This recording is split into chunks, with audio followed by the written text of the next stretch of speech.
Today's episode is all about affordable audio from Ranger Hi-Fi. They're based in Texas.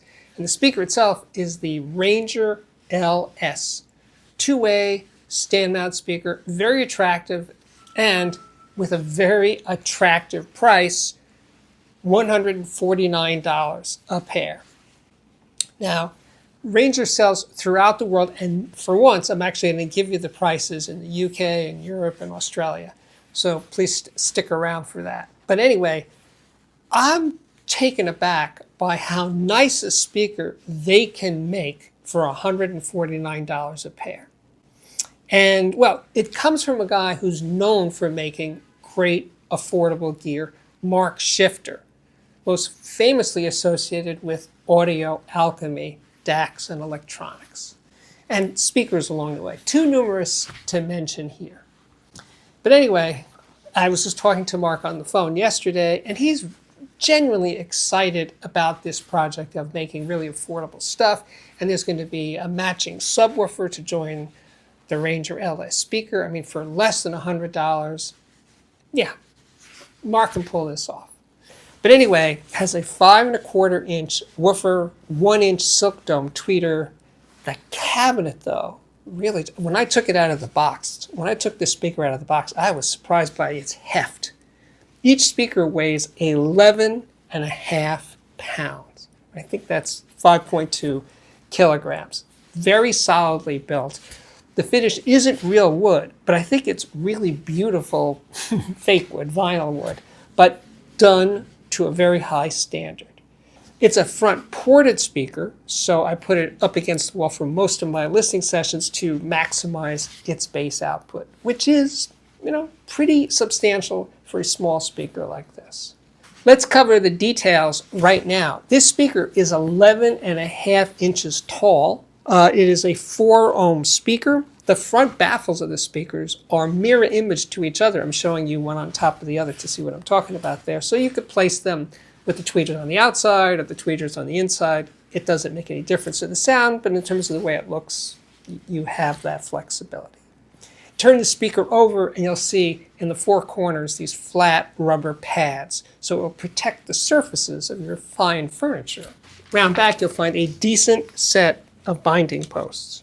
Here's more information about the pricing. Yes, the price is $149 a pair, but in the US, the speakers are shipped from their warehouse in Texas, and the shipping is free now through December 5th. In Europe, the speakers go for 128 euros a pair. In the UK, 113 pounds.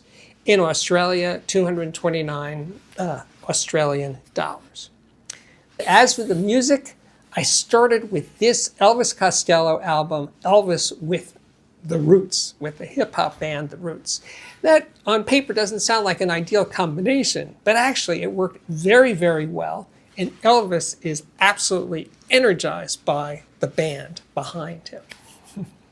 Anyway, this music has, no surprise, a lot of bass, so I was really pushing those 5¼ inch woofers to the max. And yes, this is still a small speaker. It doesn't sound like, it's got a 10-inch woofer in there, or there's a subwoofer in the room. No, it doesn't do that. But in a smallish room, this speaker will be very satisfying in its low bass output. Oh, I left out something really important. Who is this speaker for? Well, I see it for audiophiles and, of course, non-audiophiles. But for audiophiles that you're looking for a speaker for your kitchen or bedroom or den or office or your kid's dorm room or something, that's who this is for. And I think in that context, used with this little Dayton audio amplifier, that would be a sweet combination and keep the price around $250 for the combination of the amplifier, which has Bluetooth, and the speaker. So that would be a potent combination. Okay, so for the next one, it's this album by Spencer Bohren.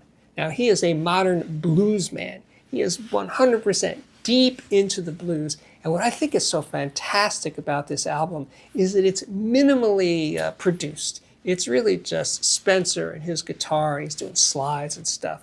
And his vocals seem real. You know what I mean? He's like he's not pretending to sing the blues. He's got the blues. And it's awesome. So it has this, let's say, here's what I'm shooting for. It has this authenticity that I don't feel and hear from a lot of contemporary blues recordings. But this record definitely has it. And I'm playing the Ranger, and I'm thinking, man, this little speaker, this recording's mid-range is actually pretty decent. Yeah, this is very credible. If you didn't know, it's one of those things, if you didn't know it was $149 a pair, you wouldn't be thinking it's $149 a pair. Now, I will say, wait, I just got to correct myself for just a second. I think the treble can be a tad bright. It is clear, but it's slightly elevated, but it sounds best. That's when my ear level was higher than the speakers. But when you were on axis with the speaker, you're not over it or under it, it's actually, the response smooths out nicely, and its sense of refinement is improved when you listen directly on axis. And again, I did not toe in the speakers. Brian Eno and Daniel Lanois' Apollo. This is one of my regular go-to albums. It just never gets old. It's, guess what? It's spacey music. It's ambient music, but it's just, it drifts away. It takes you to other places. Eno is the master of soundstage. It's big, it's wide, it's spacious, and there is even a fair degree of soundstage layering and depth. There's some low frequency energy in this recording that's, again, reasonably well played by the Ranger LS. Next, I wanted to challenge the Ranger with something a bit more demanding, so I played this one, Iggy and the Stooges. And I played it pretty loud. And I felt, here's what I felt. I felt that Iggy was sort of channeling Jim Morrison. You know, he just had that animalistic quality. You know, it was very theatrical. It wasn't just like a rock singer. He was playing a role. Now, I think he's an amazing musician, and he's had a long and incredible career, Iggy has. And this is the beginning of Iggy. And yeah, so I felt that these speakers could pull it off. Listening close up, not listening crazy loud, but loud enough to feel it. And I think they did it. I think they did a good job there. Okay, so now I'm ready to roll out. So Steve, what do you really think of the Ranger Hi-Fi, well, the Ranger LS speaker? I think it's an incredible achievement to make something of this quality for this price. That's it. I think it checks a lot of boxes in terms of its build quality and sound quality and appearance. Did mention it comes with grills, right? Anyway, it does all of those things as good as I've ever heard from a speaker of this price. Now, the closest I've ever come to it, though, was for a speaker that was less money than this, the Dayton Audio B65 Classic. And that speaker, when I reviewed it, I think last year, was $70 a pair. I just checked, it is now $79 a pair.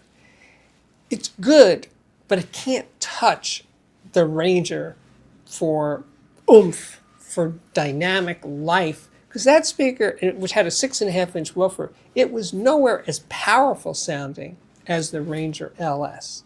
It was more laid back, and if you listen to it very quietly, let's just say the B65 Classic behaved. But once you started to really push it, it didn't really hold together nearly as well as the Ranger LS. And now I'm going to pull out all the stops and move over to the Audiophiliac album of the day, which is the soundtrack to Francis Ford Coppola's film, One from the Heart. This is 1982. And this soundtrack was composed by and performed by Tom Waits with assistance from Crystal Gale. And, well, the movie itself is a romantic comedy set in like a fantasy version of Las Vegas. Not the real Las Vegas, but like a movie version of Las Vegas. It's a beautiful looking film. Fantastic movie. I was at the premiere of it at Radio City Music Hall in 1982. That's a story for another day. But anyway, what Tom Waits did in composing this music was he's telling the story of the characters that in a, let's say, a musical that the characters would normally sing. But in this case, Tom Waits and Crystal Gale do the work for them, put it that way. But it's jazzy, it's moody, it's very, 1980s Tom Waits.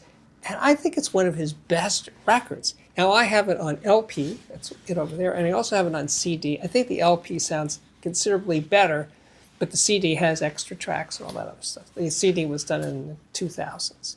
But anyway, I love the movie. If you're into Francis Ford and somehow missed this one, which followed Apocalypse Now, I strongly recommend looking for One from the Heart.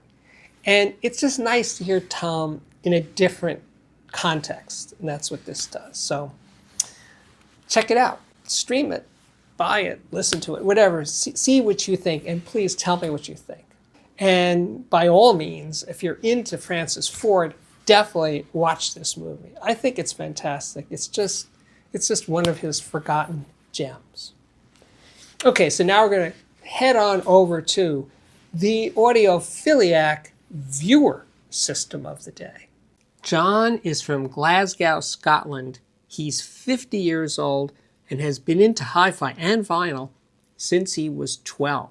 So his turntable is a Thorn's TD201 fitted with a Goldring E3 cartridge. The integrated amplifier is a Marantz PM 8005, and he also has Marantz ST48 tuner. The CD player is a Marantz CD 6004. Speakers are Monitor Audio 200 Silver 7Gs, and there's a subwoofer in there, a REL T5X. All the cables are by QED. Thank you, John. Hey, we're back. Here I am. My name is Steve Guttenberg, and I am the Audiophiliac, and I want to thank you for watching this far into the video. It means something, right? It means you're enjoying yourself. So I want to put this out there. If you would like to help support this channel, the best way to do it by far is to join my Patreon. It's going on for 6 or 7 years. And if you join the Patreon, you get to see exclusive content. That's the big payoff. And you can join for a couple of bucks a month, up to $50 or even $100 a month. And at the top 2 tiers, you and I will have a conversation every month at the beginning of the month. And yes, I've done hundreds of these conversations. And I really, really enjoy meeting the people who watch the show. So they're all over the world, all kinds of conversations. A lot of them are not really about audio. You'd think they would be, but no, they veer off in all sorts of directions. I've had some people that I've been talking to for 5 or 6 years. And the reason they keep coming back is because we keep branching off into different things. So it is, as they say, you're not supposed to use this word anymore, but it is a journey. It absolutely is.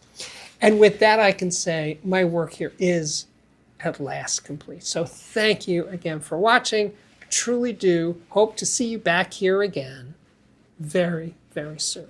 Bye-bye.